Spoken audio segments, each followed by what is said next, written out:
دوستان عزیزم درود. با چند تا گوجه و بادمجون یه غذای فوری و خوشمزه درست کردم بدون گوشت و کاملا گیاهی. اگه دنبال یه غذای ساده و اقتصادی هستی این ویدیو رو از دست نده.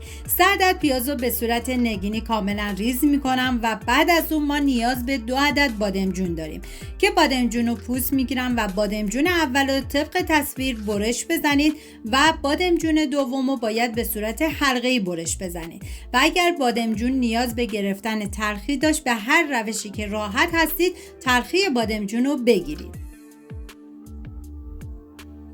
و ما نیاز به یه دسته جعفری تازه داریم که من کاملا ریز میکنم و این که برای این غذا حتما از جعفری تازه استفاده بکنید که طعم غذا رو بی نهایت خوشمزه میکنه.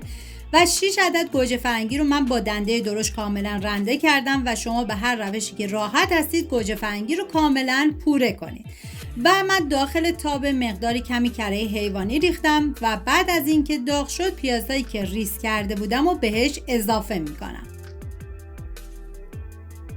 هم میزنم و میذارم تا پیازها کمی نرم و شیشه‌ای بشن.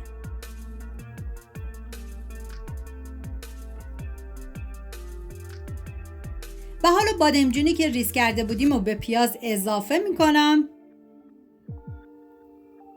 و هم میزنم و اجازه میدم تا بادمجون کمی نرم بشه و بعد از اون سرخ بشه.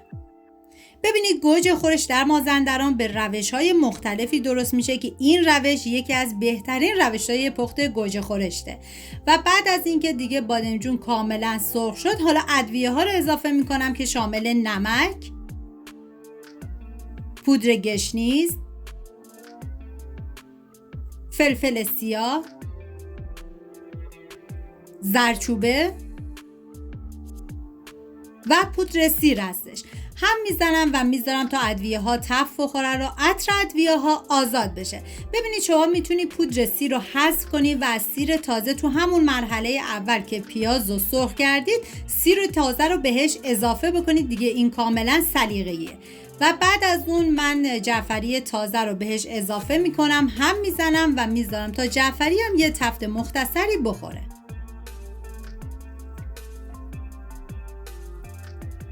و حالا پوره گوجه فرنگی رو به بادمجون اضافه میکنم و هم میزنم تا همه مواد با هم دیگه مخلوط بشن.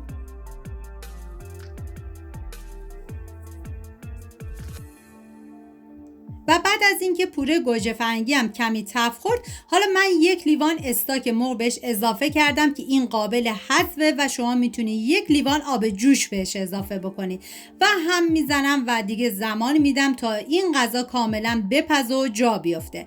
زمان پخت این غذا 45 دقیقه الی 1 ساعت هستش. حالا توی این فاصله من داخل تابه دیگه روغن ریختم و بعد از اینکه داغ شد بادمجونی که حلقه‌ای ریز کرده بودم و بهش اضافه میکنم و میذارم تا کاملا سرخ بشه.